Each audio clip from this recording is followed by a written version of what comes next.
In the humid summer of 1876, 41 tobacco workers vanished without a trace from the Beaumont plantation in central Kentucky. No bodies were ever found. No ransom demands were made. The local sheriff's investigation lasted exactly 3 days before being mysteriously closed by order of the county magistrate. For nearly 150 years, the families of Bourbon County have whispered about that scorching July night when an entire work crew simply disappeared from one of Kentucky's most prosperous tobacco estates.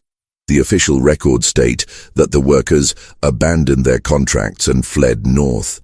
But recently discovered letters, hidden for generations in the walls of the old Beaumont Manor, tell a very different story. Before we continue with the story of the Beaumont plantation and uncover what really happened to those 41 souls, make sure to subscribe to our channel and hit that notification bell so you never miss these dark historical mysteries. And tell us in the comments below, what state are you listening from? We love hearing from our viewers across America. What those letters reveal will challenge everything historians thought they knew about labor conditions in post-Civil War Kentucky. The Beaumont plantation stretched across nearly 3,000 acres of Kentucky's fertile bluegrass region, where the limestone-rich soil had made tobacco cultivation a goldmine for generations. Established in 1798 by French immigrant Claude Beaumont, the estate had weathered the Revolution, the War of 1812, and most recently, the devastating changes brought by the Civil War and Reconstruction. By 1876, the plantation was under the management of Claude's grandson, Jeremiah Beaumont, a man known throughout Bourbon County for his shrewd business sense and his ability to adapt to the new economic realities of a post-slavery South. Unlike many plantation owners who had lost everything after emancipation, Jeremiah had successfully transitioned to a contract labor system, offering decent wages and housing to both former slaves and poor white families desperate for steady work. The summer of 1876 promised to be the most profitable in the plantation's history. The tobacco crop was exceptional, with broad, healthy leaves that would fetch premium prices at the Louisville markets. Jeremiah had assembled a diverse workforce of 41 men, women, and teenage children. A mixture of freed slaves who had chosen to stay on the land they knew, Irish immigrants fleeing poverty, and local white families struggling to make ends meet in the economically uncertain times following the war. Among the workers were names that would later haunt the county records. Samuel Rutledge, a former slave who had earned Jeremiah's trust as a field supervisor. Patrick O'Sullivan, an Irish immigrant whose letters to his sister in Boston painted a picture of hope and steady work. Martha Caldwell, a widow with 3 children who had found refuge and employment at Beaumont after her husband's death in a mining accident. And Thomas Vance, a young white man from the mountains of eastern Kentucky who had come seeking a better life than the hardscrabble farming that had claimed his father's health. The plantation operated like a small town. The workers lived in neat rows of wooden cabins behind the main house. Each family allotted a small garden plot for vegetables. Jeremiah had built a general store where workers could purchase necessities, a small schoolhouse where the children learned to read and write, and even a chapel where traveling preachers held services twice a month. To outside observers, Beaumont Plantation represented a success story. A former slave plantation transformed into a thriving agricultural enterprise that provided dignity and opportunity to people from vastly different backgrounds. But beneath this veneer of prosperity, tensions simmered. The summer of 1876 was not just any summer in America. It was the centennial year, a time when the nation was simultaneously celebrating its achievements and grappling with the unfulfilled promises of Reconstruction.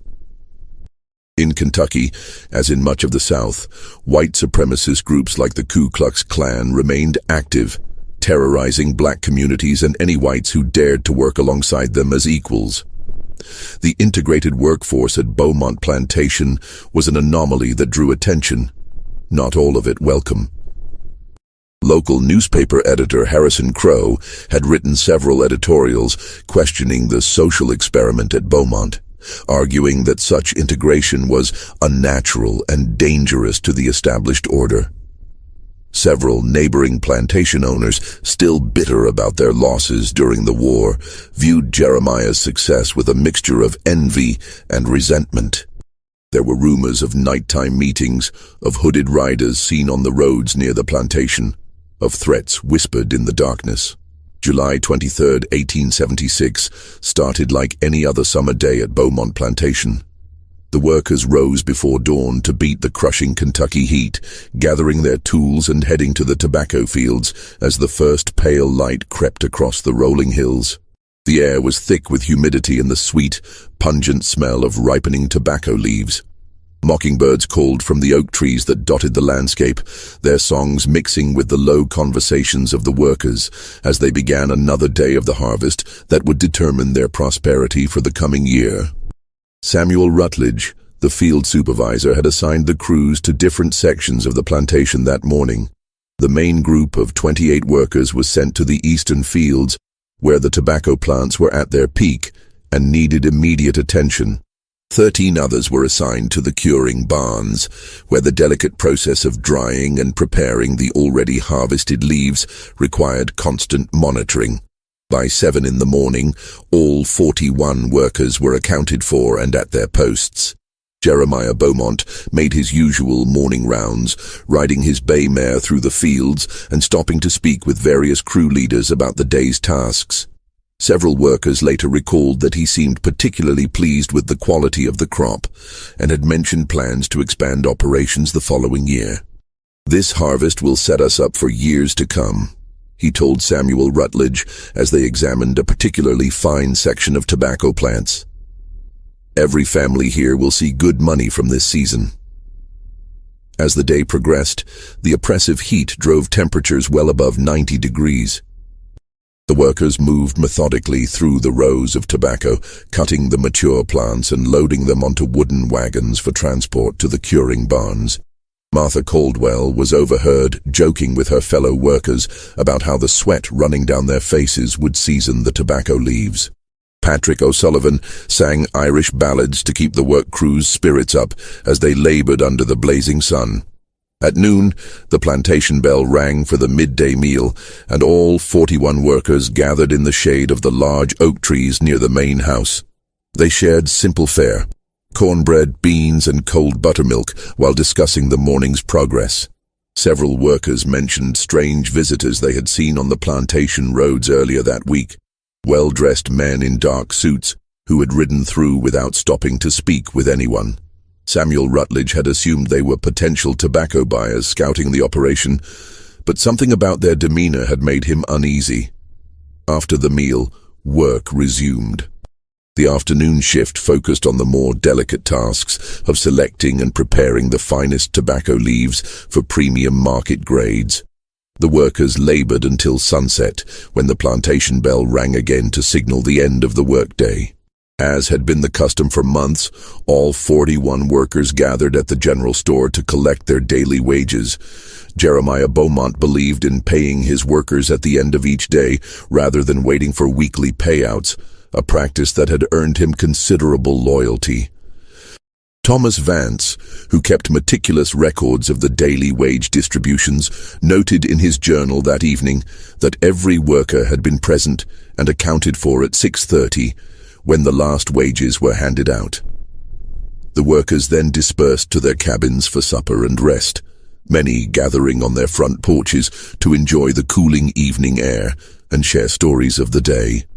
But something happened in the darkness between sunset and sunrise, something that would turn a prosperous Kentucky plantation into the center of one of the most baffling disappearances in American history. When Jeremiah Bowmont rang the morning bell at 5:30 on July 24th, no one came. The cabins that had housed 41 people the night before stood empty, their doors hanging open, their occupants vanished without a trace. Personal belongings remained scattered on tables and beds, half-finished meals, children's toys, letters waiting to be mailed. But of the 41 men, women, and children who had worked the tobacco fields just hours before, there was no sign. The disappearance sent shockwaves through Bourbon County. Jeremiah Beaumont immediately rode to the county seat in Paris, Kentucky, to report the mass vanishing to Sheriff William Danvers. The sheriff, a gruff Civil War veteran who had seen his share of violence and chaos, initially dismissed the report as mass desertion. "Workers abandon contracts all the time," he told Beaumont, "especially when harvest season ends and they think they can find better wages elsewhere." But Beaumont pressed the sheriff to investigate. The harvest was far from over. The workers would have forfeited weeks of premium wages by leaving at that moment. More troubling were the personal effects left behind. Martha Caldwell's life savings, nearly $40 in gold coins, remained in a coffee tin under her bed. Patrick O'Sullivan's precious letters from his sister in Boston, his only connection to family, lay scattered on his cabin floor.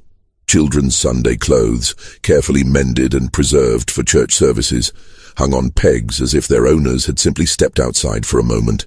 Sheriff Danvers assembled a small search party and spent 3 days combing the plantation grounds and the surrounding countryside. They found curious evidence that raised more questions than it answered.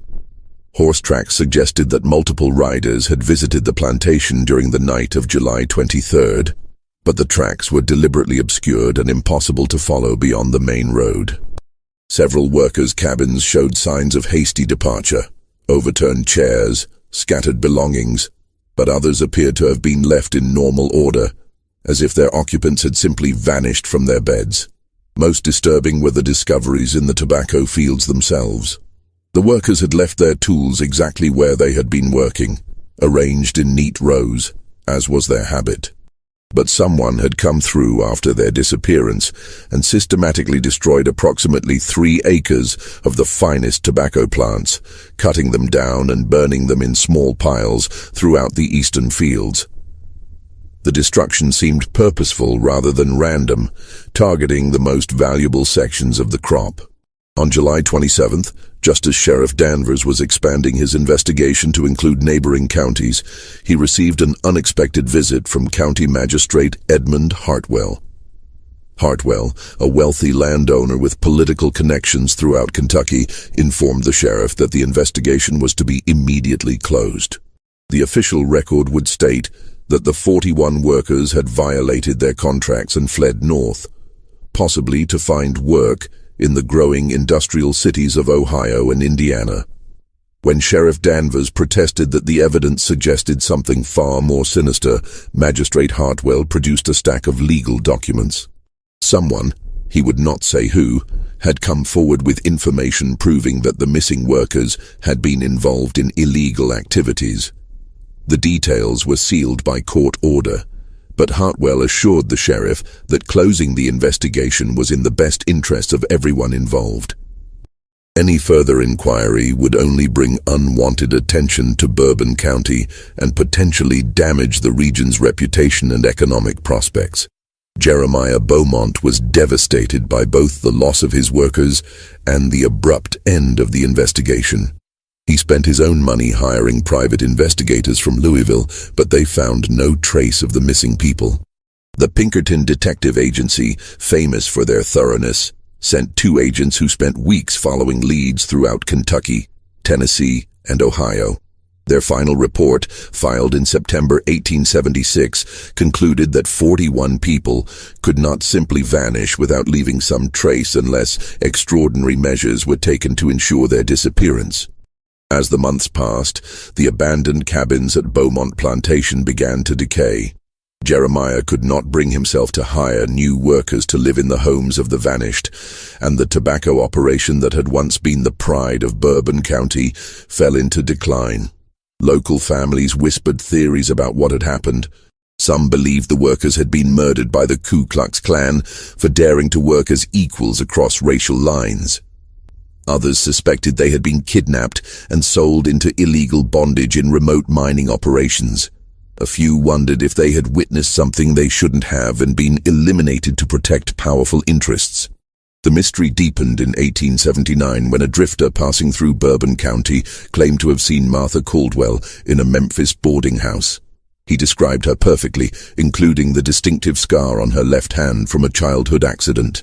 When authorities investigated, they found that a woman matching her description had indeed stayed at the boarding house for 3 days in June 1879, but had left no name and paid her bill in gold coins. The boarding house keeper remembered her asking repeatedly about safe passage to Mexico, but she had disappeared one morning without explanation. This single, unverified sighting was the only potential trace of any of the 41 missing workers ever reported. As the years passed and no other evidence emerged, the story of the Beaumont plantation workers became a local legend, told and retold around kitchen tables and in country stores throughout central Kentucky. The truth about what happened to the 41 workers might have remained buried forever, if not for the curiosity of Margaret Bowmont, Jeremiah's great-niece, who inherited the decaying plantation house in 1923. Margaret, a schoolteacher from Louisville, with a passion for family history, was determined to restore the mansion and uncover the full story of her family's mysterious legacy. As she worked to renovate the house, Margaret made a series of discoveries that gradually unveiled a conspiracy far more complex and sinister than anyone had imagined. While removing water-damaged wallpaper from Jeremiah's former study, she found a collection of letters that had been carefully sealed inside the walls, correspondence that Jeremiah had apparently hidden shortly before his own death in 1881. The letters revealed that the troubles at Beaumont Plantation had begun months before the workers' disappearance. Starting in early 1876, Jeremiah had received increasingly threatening messages from a group calling itself the Kentucky Brotherhood, a secretive organization apparently composed of wealthy landowners, politicians, and businessmen who opposed the integration and economic success of operations like Beaumont Plantation. One letter, dated May 15, 1876, was particularly chilling. Mr. Beaumont, your social experiment has gone too far. The mixing of races in positions of equality is an abomination that threatens the natural order of our society. You have been warned before, but you continue to flaunt your disrespect for Southern tradition. The Brotherhood has voted. You will cease these activities immediately, or face consequences that will serve as a warning to others who might follow your misguided example. Another letter, from June 1876, was even more explicit. Your workers have been observed attending integrated social gatherings, and your operation has become a beacon for radical elements seeking to undermine our way of life. Dissolve your workforce immediately and adopt proper labor practices, or the Brotherhood will take action to protect the interests of this county. Do not mistake this for an idle threat. Margaret found evidence that Jeremiah had taken these threats seriously. He had written to the governor of Kentucky requesting protection, but his letter had apparently been intercepted or ignored. He had also contacted the federal authorities in Louisville, but post-Reconstruction enforcement of civil rights had become increasingly lax, and federal interest in protecting integrated workforces had waned considerably by 1876. Most revealing was a letter Jeremiah had written to his brother in Virginia, dated just 2 days before the disappearance. Thomas, I fear I have made a terrible mistake. My attempts to build something good and decent have attracted the attention of men who will stop at nothing to maintain their vision of how things should be. I have tried to protect my workers, but I may have only made them targets. If something happens to me or to them, look for answers among the men who meet in the basement of the Hartwell House on the 3rd Thursday of each month. They call themselves patriots, but they are something far darker. This reference to County Magistrate Edmund Hartwell, the same man who had ordered the investigation closed, sent Margaret searching through county records for additional evidence. What she found was a pattern of suspicious activity that had been carefully concealed for decades. In the months following the Beaumont disappearances, several other integrated work operations throughout central Kentucky had experienced similar problems. Workers had been intimidated, buildings had been burned, and contracts had been mysteriously cancelled.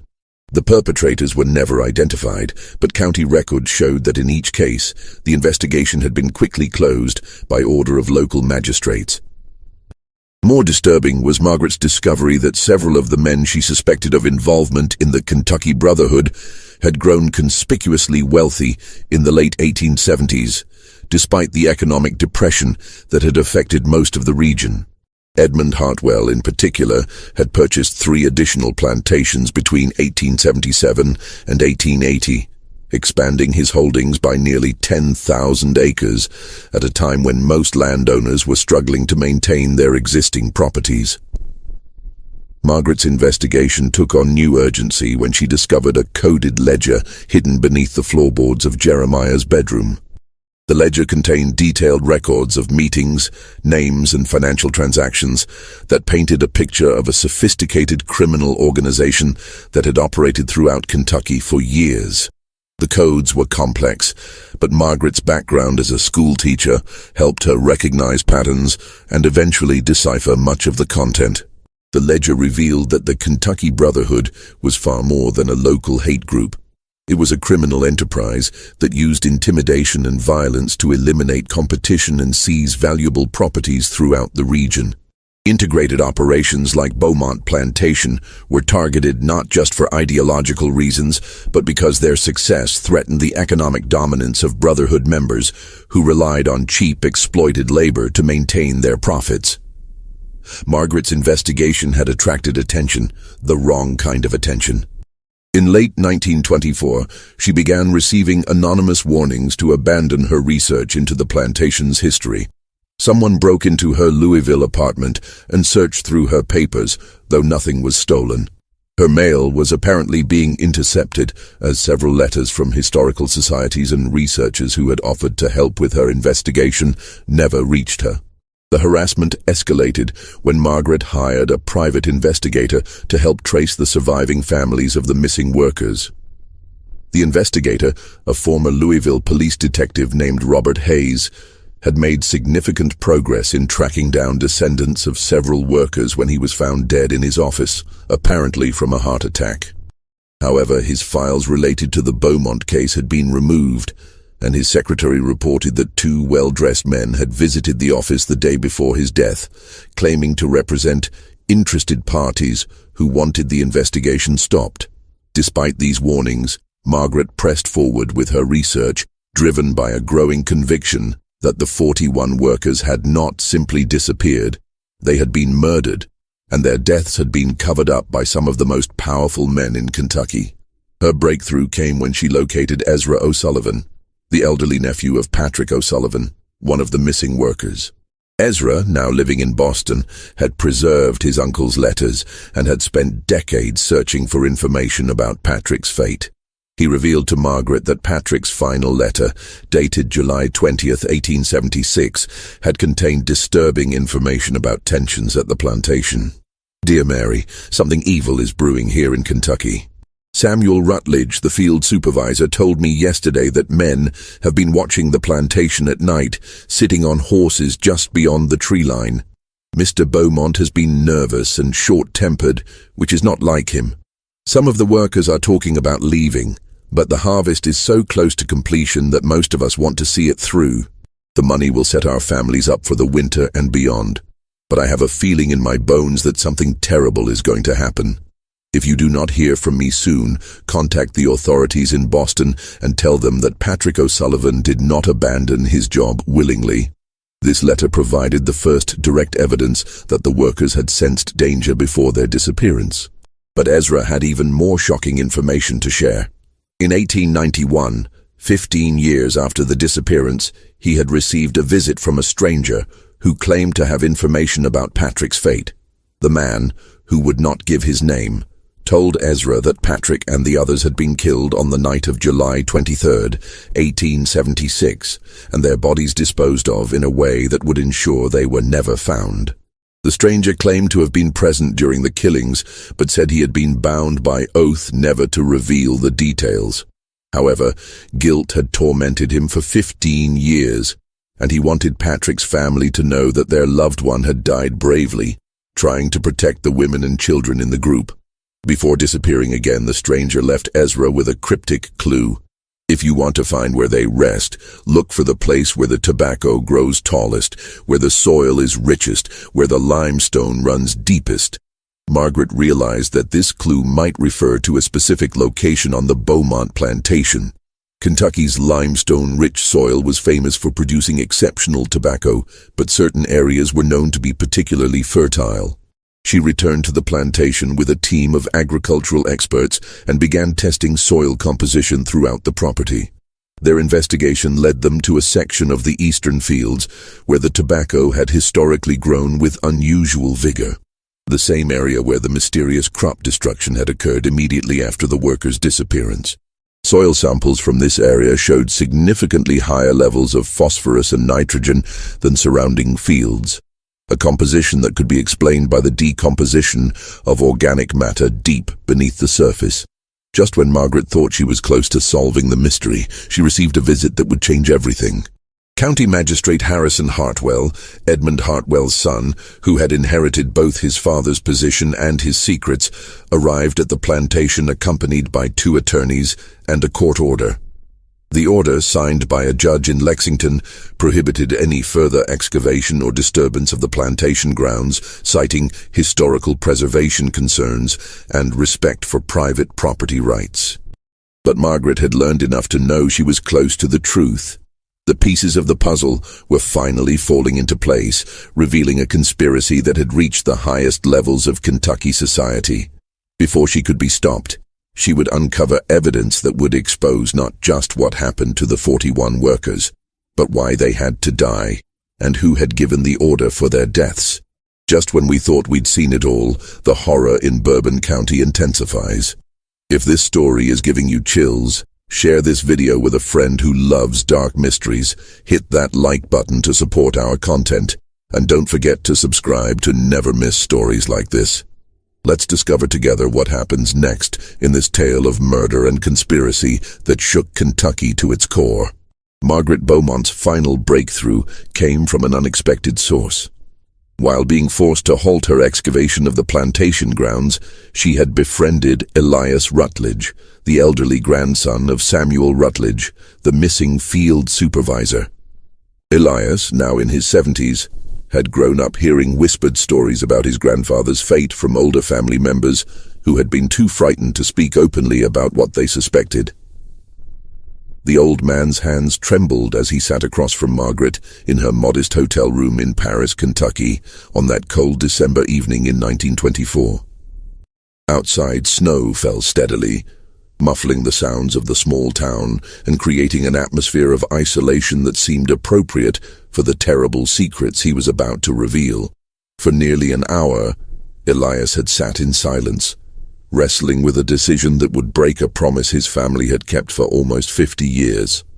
"Miss Beaumont," he finally said, his voice barely above a whisper, "there are some burdens that get heavier with time, not lighter. My grandmother made me swear on the Bible that I would never tell what she saw that night. But I'm 73 years old, and I can't take this secret to my grave knowing that my grandfather and all those good people are lying in unmarked dirt while their killers' families live in mansions built on blood money." As Elias began his story, Margaret realized that everything she had discovered so far was just the surface of a conspiracy far more elaborate and horrifying than she had imagined. His grandmother, Samuel's wife Rebecca, had not been at the plantation on the night of July 23, 1876. She had been in Lexington, caring for her sister Martha, who was dying of consumption. This absence, which had probably saved her life, had also made her the only witness to the immediate aftermath of what would become known as the Beaumont Massacre. Rebecca had returned to the plantation on the morning of July 24th, expecting to find her husband and the other workers beginning another day of harvest. Instead, she had found an eerie silence that made her skin crawl. The workers' cabin stood empty, doors hanging open like mouths frozen in silent screams. Children's toys lay scattered in the dirt, and the morning meal preparations had been abandoned mid-task. Pots of grits still sat over cold fires, and coffee grounds were spilled across kitchen tables as if people had been interrupted in the middle of their morning routines. But Rebecca was not just any worker's wife. She had been born into slavery on a Virginia plantation and had developed the survival instincts that had kept her alive through the horrors of bondage and the chaos of the Civil War. When she sensed danger, she knew to hide first and investigate later. Instead of calling out for her husband or approaching the main house, she had concealed herself in the dense woods that bordered the eastern fields and waited to see what would reveal itself. What she witnessed over the next several hours would haunt her for the rest of her life. As the sun climbed higher, bringing the oppressive heat that was typical of Kentucky summers, Rebecca saw wagons emerging from the eastern fields, not the usual tobacco wagons, but heavy freight wagons with reinforced beds and canvas covers. The wagons were driven by men she didn't recognize, but accompanying them on horseback were several figures she knew all too well. County Magistrate Edmund Hartwell rode at the front of the procession, his usually immaculate clothing stained with what looked like dirt and something darker. Behind him came Judge Cornelius Vandenberg from the county courthouse, Mayor Samuel Preston from the town of Paris, and Dr. Hiram Caldwell, ironically no relation to the missing Martha Caldwell, but the county's most respected physician and a man Rebecca had always trusted. Seeing these pillars of the community involved in whatever had happened to the workers filled her with a terror beyond anything she had experienced, even during the darkest days of slavery. The procession moved slowly toward the main road, and Rebecca counted at least 8 wagons, all heavily loaded and covered. The men riding alongside spoke in low, urgent tones, but the summer air carried fragments of their conversation to her hiding place. She heard references to the northern route, the arrangements in Louisville, and most chillingly, making sure there are no traces left behind. But Rebecca's nightmare was far from over. After the wagons disappeared down the main road, another group of men arrived at the plantation. These were not the respectable community leaders she had recognized earlier, but rough-looking individuals who moved with the purposeful efficiency of men accustomed to violence. They immediately began a systematic destruction of evidence that revealed the premeditated nature of what had occurred. The men went through each abandoned cabin methodically, removing anything that might identify the missing workers or provide clues about their fate. Personal letters were gathered and burned in a large fire behind the main house. Clothing and personal effects were loaded onto smaller wagons and hauled away. Most disturbing of all, the men brought buckets of some chemical substance. Later, Rebecca would realize it was lime, and scattered it throughout the cabins and surrounding areas, presumably to destroy any biological evidence that might remain. As Rebecca watched this systematic erasure of 41 human lives, she began to understand that she was witnessing not a spontaneous act of violence, but a carefully planned operation that had been organized well in advance. The men worked with military precision, following what was clearly a predetermined plan. They knew exactly where to look for important documents, which areas to treat with chemicals, and how to eliminate any trace that the workers had ever existed. The most horrifying moment came when Rebecca saw several of the men return from the eastern fields, carrying bloodied tools and clothing. They fed these items into the fire behind the main house, and the acrid smell of burning fabric and something else, something organic and terrible, drifted through the humid air to her hiding place. It was then that Rebecca fully understood that her husband and all the other workers were dead, and that their bodies had been disposed of somewhere in those eastern fields. But the nightmare still wasn't over.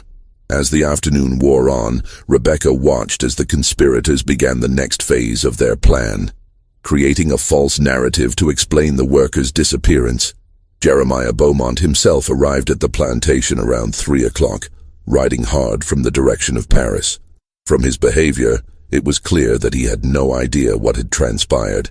His shock and horror upon discovering the empty cabins seemed genuine, and Rebecca watched as he frantically searched for any sign of his workers. What happened next revealed the true scope of the conspiracy. Magistrate Hartwell approached Jeremiah with what appeared to be a prepared explanation. Rebecca couldn't hear the entire conversation. But she caught enough fragments to understand that Hartwell was telling Jeremiah that the workers had been threatened by local vigilantes and had fled during the night for their own safety. Hartwell produced documents that he claimed proved the workers had violated their contracts and abandoned their jobs. Jeremiah's anguished protests were met with calm assurances from Hartwell that everything possible would be done to locate the missing workers. But Rebecca could see what Jeremiah could not: the subtle signals being exchanged between Hartwell and the other men, the way they positioned themselves to control the conversation, the practiced manner in which they redirected Jeremiah's questions and concerns. As evening approached, Rebecca realized that she was in mortal danger. If the conspirators discovered that anyone had witnessed their activities, they would not hesitate to eliminate that witness. She began to carefully work her way deeper into the woods, planning to remain hidden until she could safely leave the area. But as she moved through the underbrush, she overheard a conversation that revealed the full horror of what she had witnessed. Two of the rough-looking men were standing near the edge of the woods, smoking and discussing the day's events. One was complaining about the physical difficulty of the work they had done in the eastern fields. The other responded with casual brutality that made Rebecca's blood run cold. 41 bodies don't bury themselves, especially when you got to dig deep enough that they won't ever be found. But the pay is good, and the boss says this kind of work keeps the colored folks and their white sympathizers in line. Nothing like a whole crew disappearing to make people think twice about getting too uppity. The first man chuckled and replied, "The lime will take care of any evidence, and by next spring this will be the most fertile tobacco ground in Kentucky." Fitting, ain't it? The ones who thought they were too good to know their place will end up fertilizing the crops that make their betters rich. This conversation confirmed Rebecca's worst fears about her husband's fate, but it also provided crucial information about the location of the mass grave. The eastern fields, where the conspirators had spent the day working, where the tobacco had always grown with unusual vigor. This was where Samuel and the others had been buried. Rebecca waited in the woods until well after midnight before beginning her careful journey away from the plantation. She didn't dare return to her cabin to collect her belongings, knowing that the conspirators might be watching for anyone who tried to claim the workers' possessions. Instead, she made her way on foot to Lexington, where her dying sister provided cover for her presence in the area. But Rebecca's ordeal was far from over. In the days that followed, she learned that the conspiracy extended far beyond what she had witnessed at the plantation. When Sheriff Danvers began his investigation, Rebecca considered coming forward with what she had seen. But before she could make contact with the sheriff, she received a visit from two men who identified themselves as friends, who wanted to make sure she understood the importance of remaining silent about recent events. The men never explicitly threatened her, but their message was clear. They knew who she was, they knew what she had seen, and they were watching her. They suggested that she might want to consider leaving Kentucky permanently, perhaps joining the many former slaves who were migrating north in search of better opportunities. They even offered to provide her with money for travel expenses, making it clear that this was not generosity but payment for her silence. Terrified for her life, and realizing that the conspiracy included people with the power to reach her anywhere in Kentucky, Rebecca made the agonizing decision to remain silent.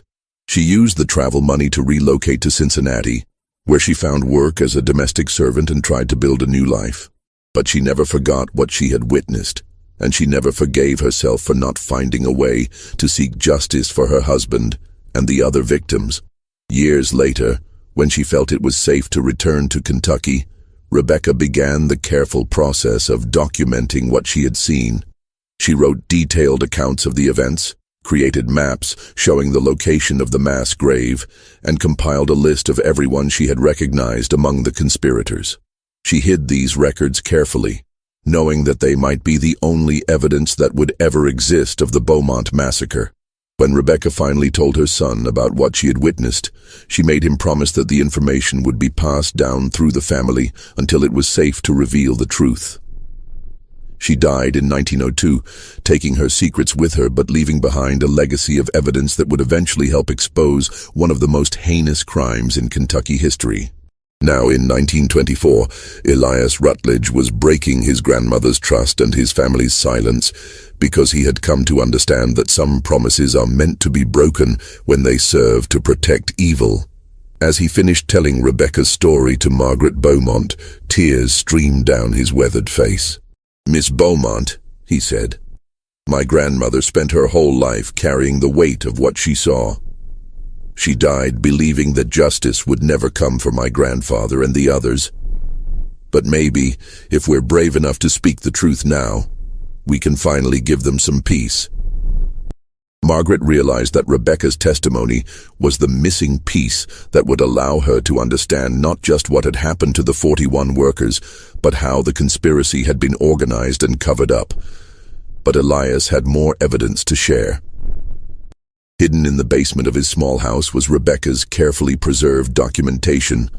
Maps, lists of names, detailed timelines, and most importantly, a diagram showing the exact location where she had seen the conspirators returning from their grisly work in the eastern fields. The evidence Rebecca had compiled over the years painted a picture of a conspiracy that extended far beyond the local level. The Kentucky Brotherhood, as they called themselves, was part of a regional network of terrorist organizations that had formed in response to the social and economic changes brought by Reconstruction. These groups operated with the knowledge and protection of politicians, judges, and business leaders who shared their commitment to maintaining white supremacy and economic exploitation. The decision to eliminate the Beaumont plantation workers had been made at a meeting in Louisville in May 1876, attended by representatives from Brotherhood chapters throughout Kentucky and neighboring states. The integrated workforce at Beaumont was seen as a dangerous example that might inspire similar experiments elsewhere. If such operations could succeed, it would prove that the South could prosper without maintaining the racial oppression and exploitative labor practices that benefited the Brotherhood's members. The massacre had been planned with military precision. The timing was carefully chosen to coincide with the height of harvest season, when the workers would be most reluctant to leave and when their disappearance would cause maximum economic damage to Jeremiah Beaumont. The location was selected because the eastern field's remote position would allow the conspirators to work without being observed from the main house or the nearby road. Most chilling of all, Rebecca's records revealed that the Beaumont massacre was not an isolated incident. The Kentucky Brotherhood had been responsible for similar operations throughout the region, targeting integrated workforces, Republican politicians, civil rights activists, and anyone who challenged the post-Reconstruction social order. The group maintained detailed records of their activities, treating terrorism and murder as simply another form of business enterprise. Armed with this evidence, Margaret finally understood why her investigation had drawn such intense opposition. The descendants and successors of the original Brotherhood members still held positions of power throughout Kentucky, and they were determined to prevent the exposure of their ancestors' crimes. The conspiracy had been passed down through generations, maintaining its secrecy through intimidation, corruption, and the careful placement of sympathizers in positions of authority. But Margaret also realized that she now possessed evidence that could finally bring justice for the 41 murdered workers. Rebecca's documentation provided not just proof of what had happened, but the names of those responsible and the location of their unmarked grave. For the first time in nearly 50 years, there was hope that the truth about the Beaumont massacre would finally be revealed. Armed with Rebecca Rutledge's explosive testimony and documentation, Margaret Bowmont faced the most dangerous moment of her investigation. She now possessed evidence that could expose a conspiracy that had operated with impunity for nearly half a century. But she also knew that the same forces that had silenced Rebecca and murdered Robert Hayes would not hesitate to eliminate her if they discovered what she had learned. Margaret's first priority was ensuring the survival of the evidence. Working in secret during the harsh winter of 1924-25, she created multiple copies of all of Rebecca's documentation and her own research findings. She used her connections as a schoolteacher to distribute these copies to trusted contacts throughout the country: historical societies in Boston and Chicago, civil rights organizations in New York and Philadelphia, and journalists in cities far from Kentucky where local pressure could not reach them. But Margaret also understood that simply releasing the evidence would not guarantee justice. The Kentucky Brotherhood had survived for 50 years by controlling the very institutions that should have brought them to justice. Local law enforcement, county magistrates, and state politicians had either been corrupted or intimidated into silence. If the truth was going to emerge, it would require a more sophisticated strategy than simply presenting evidence to authorities who might be part of the conspiracy themselves. Margaret's breakthrough came when she made contact with federal investigators who had been quietly building a case against organized terrorist groups throughout the South. The federal government's interest in such organizations had waned considerably since the end of Reconstruction, but a small group of Justice Department officials remained committed to prosecuting crimes that local authorities refused to address. Special Agent Franklin Morrison, based in the Justice Department's Louisville office, had been investigating reports of organized violence against African Americans and their white allies throughout Kentucky for several years. When Margaret approached him with Rebecca's evidence, Morrison realized that she had uncovered documentation of criminal activity that extended far beyond anything his office had previously been able to prove. Morrison's investigation revealed that the Kentucky Brotherhood was indeed part of a much larger network. Similar organizations operated throughout the South, using terrorism and murder to maintain systems of racial and economic oppression. These groups had evolved from the earlier Ku Klux Klan, but operated with greater sophistication and deeper political connections. They maintained careful records of their activities, treating violence as a business enterprise that required the same level of organization and planning as any other commercial venture. The federal investigation into the Brotherhood took over 2 years to complete. Working in coordination with investigators from other states, Morrison's team gradually built a comprehensive picture of the organization's structure, membership, and criminal activities. They discovered that the group had been responsible for hundreds of murders, thousands of acts of intimidation, and systematic corruption of legal and political institutions throughout the region. The Beaumont massacre emerged as one of the most thoroughly documented crimes in the Brotherhood's history, thanks to Rebecca's careful record-keeping and Margaret's persistent investigation. The evidence was so comprehensive that it provided federal prosecutors with their strongest case against the surviving members of the conspiracy. The legal proceedings that followed were unprecedented in their scope and complexity. In 1926, federal grand juries in Louisville, Lexington, and Frankfort returned indictments against 47 individuals connected to the Kentucky Brotherhood, including several sitting judges, county officials, and business leaders. The charges ranged from conspiracy to commit murder to violations of federal civil rights laws. The trials that began in 1927 created a sensation throughout Kentucky and the nation. For the first time, the full extent of post-Reconstruction terrorism was exposed in open court, with detailed testimony about organized violence that had been hidden for decades. The proceedings revealed not just the specific details of the Beaumont massacre, but the broader system of terror that had been used to maintain white supremacy throughout the South.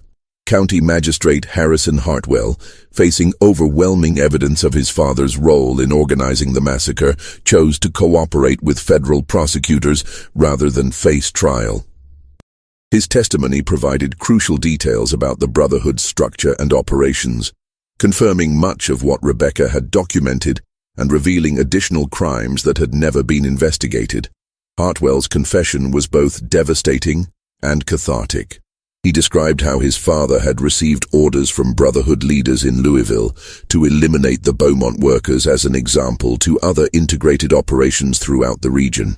The massacre had been planned months in advance, with detailed consideration given to timing, logistics, and cover-up procedures. The conspirators had even prepared legal documents in advance to explain the workers' disappearance and prevent serious investigation. Most shocking was Hartwell's revelation that the Brotherhood had maintained detailed financial records of their criminal activities. Murder and intimidation were treated as business expenses, with careful accounting of costs and benefits. The elimination of the Beaumont workers was seen as a profitable investment that would discourage similar integrated operations and preserve the Brotherhood's economic advantages. The trials also revealed the extent to which the conspiracy had corrupted Kentucky's legal and political systems. Several judges had dismissed cases against Brotherhood members without cause, sheriffs had refused to investigate obvious crimes, and politicians had blocked legislation that might have interfered with the group's activities. The conspiracy had operated with virtual impunity because it controlled the very institutions that should have stopped it. As the legal proceedings continued, Margaret worked with federal authorities to locate and properly bury the remains of the 41 murdered workers. Using Rebecca's maps and additional investigation, archaeologists located the mass grave in the eastern fields of the old Beaumont plantation. The discovery confirmed the most horrific details of Rebecca's testimony. The workers had indeed been buried in a carefully prepared site designed to ensure their bodies would never be found. The excavation of the mass grave was conducted with the dignity and respect that had been denied to the victims in death. Each set of remains was carefully documented and, where possible, identified through personal effects or dental records. The workers were finally given proper burials in a cemetery in Paris, Kentucky, with headstones bearing their names and a monument commemorating their sacrifice. The memorial service held for the 41 workers drew hundreds of attendees from throughout Kentucky and beyond. Family members who had never known what happened to their ancestors finally had answers and closure. Civil rights leaders spoke about the broader significance of the massacre and the importance of confronting historical injustices. Margaret Bowmont was recognized for her courage in uncovering the truth, but she deflected credit to Rebecca Rutledge and the other family members who had preserved the evidence at great personal risk. The federal trials resulted in convictions for 31 of the 47 defendants. Sentences ranged from 10 years to life in prison, with the harshest punishments reserved for those who had directly participated in the murders. Several defendants died before trial, and others fled the state to avoid prosecution.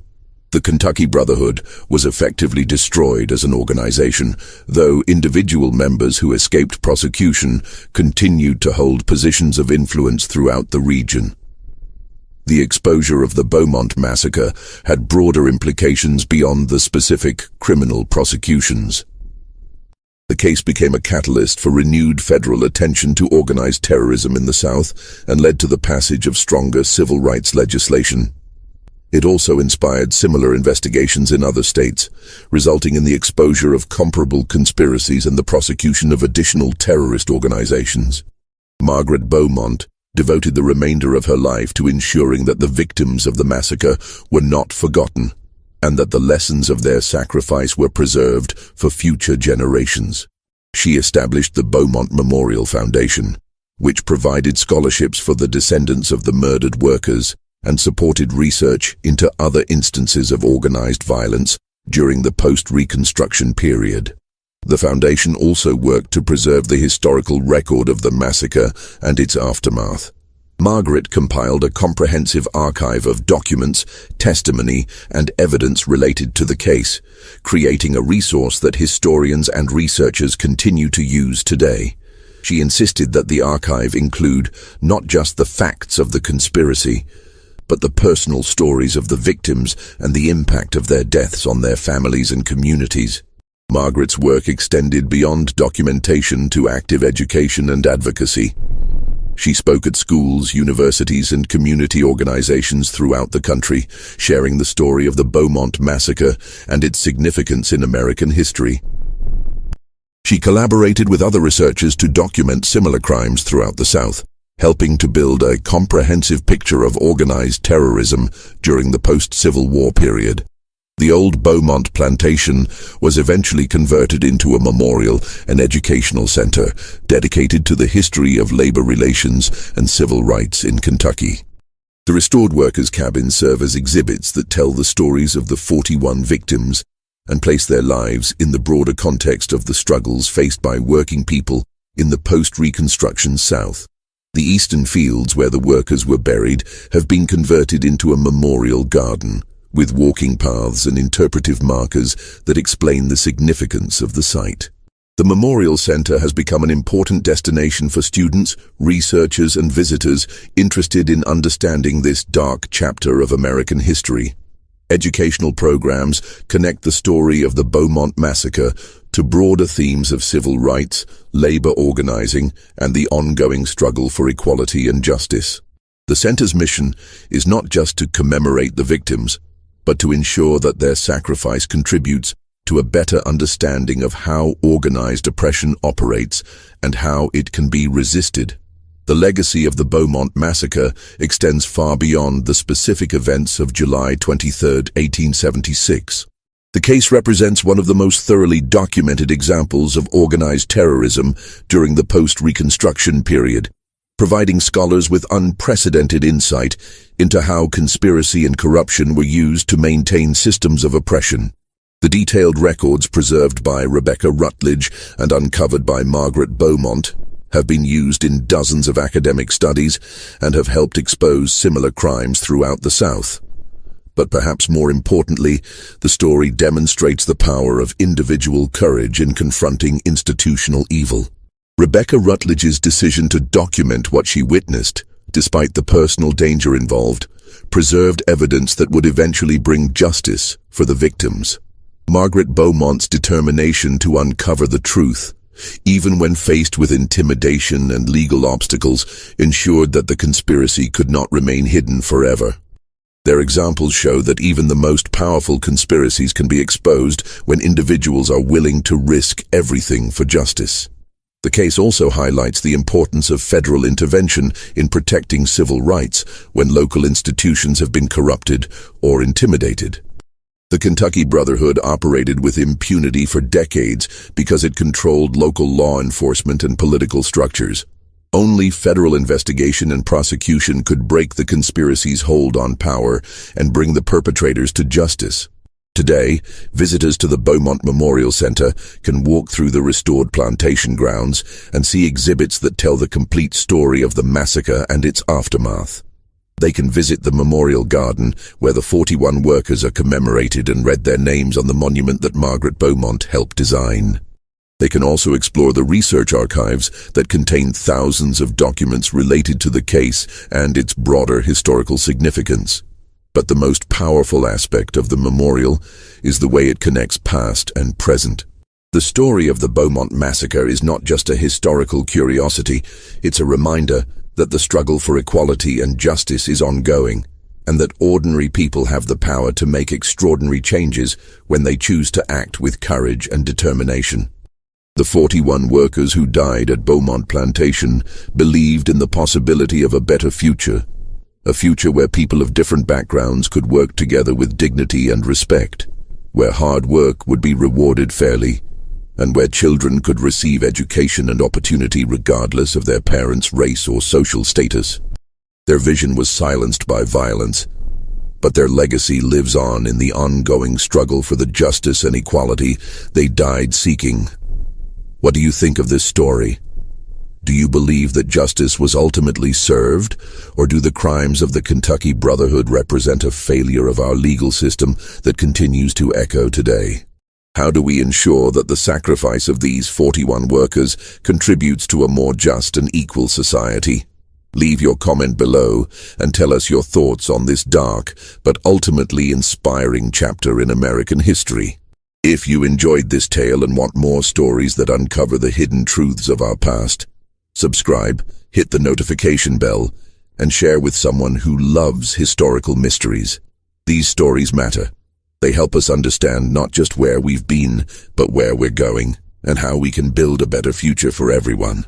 See you in the next video, where we'll continue exploring the shadows and light of American history.